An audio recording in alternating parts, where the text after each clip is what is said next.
Өзінің кесапаттығынан 4 баласының түбіне жеткен ана. Өмірде болған ой саларлық оқиға. Жұрт сыйлайтын бір апа өмірден өткен еді.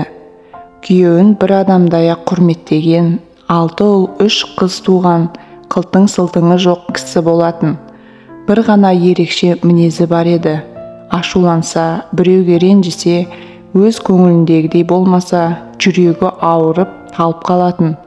Құдайға шүкір ұл қызы бар ғой, бәрі жабыла кетіп, аяқ қолын уқалап, табандарын сипалап, шай қайнатым уақытта есін жиғызып алатын еді. Бұл негізі ол кісінің ауруы емес, отбасында айтқанын жасату үшін ойлап тапқан өзінен өзге ешкім білмейтін айласы болатын. Шынында күйеуі, бала-шағасы, тіпті жақын көрші, туған туыстары да ол кісінің сондай ауруы бар деп айтқанын жасайтын. Ертеректе мен де ол кісінің сондай бір талып түскенінде куә болып едім. Сөйтсем, қонақ келгенде келіні енесінің қолына қарай тұрыңызшы деп немересін беріп кетсе, ол енді ғана отыра бастаған сәби екен. Әжесінің етегіне сиіп қойыпты. Талып қалудың себебі осы болған екен. Мен ол кісіні бұрыннан танитынмын. Сәбилерге, қуыршақтай қыз балаға да еміреніп, сүйу, искеу дегенді білмейтін. Қолына да алмайтын. Онысын сұғым бар, көзім тиіп қалады деп айтатын. Той-томалақта қыдырғанда немерелерін ешқашан ертіп жүрген емес. Ол апа, күйеуі, бала-шағасы, тіпті немере сырттан келген келіндерін де ашса алақанында жұмса жұдырығында ұстайтын еді. Обалы нешік, ананың жүрегі тоқтап қалмасын деген ұл мен қыз жіптіктей болып жетілді. Келген келін де, туылған немере де сол жолмен жүрді. Сырт көздің қызығатыны соншалық, ол үйде не жаңалық, не келіспеушілік болмайтын. Үлкені не айтады, кішісіне сол заң.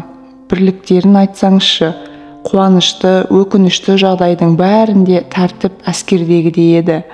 Қараңызшы, қандай керемет, үйісқан өте жарасымды, бір ауыл емес, бүкіл елге үлгі болатын ақ отбасы. Әттең, мен кейде Құдайды түсінбеймін, сол отбасының шырқын бұзған Құдайдың өзі болды. 4 баласы да 50 жастан аса бере ауырмай сырқамай, сап-сау күйде жүректері тоқтап қалып, өз кезегімен өмірден оза берді. Бір баласы хабар-ошарсыз кетті. 6 ұлдың ішіндегі өз күнін зорға көріп жүрген ең нашары мен қыздары аман қалды. Кезіндегі патшайым сәби немересінің сідігінен жиркеніп, талып қалатын әздек кемпір Құдайдың жіберген бұл қасіретінен қатты жүдеді.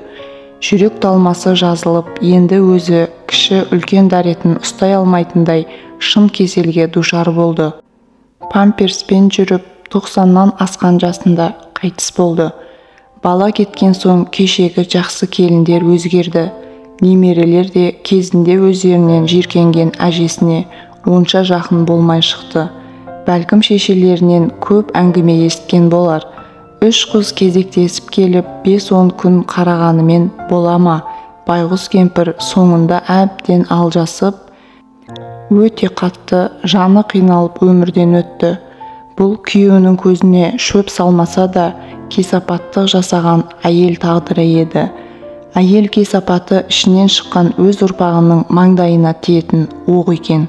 Бұны білген ата-бабаларымыз қатынның кесапаты 40 нарға жүктеген. Бұл мен білетін бүкіл ауылдың адамдары көрген болған оқиға. Әйел кесапаты деген не? Ол салт дәстүрімізге жат қылықтың бірі. Мысалы, қазақта әйел адам ересегі түгілі ер баланың да киімінен аттап кетуге болмайды деген ұғымдар бар.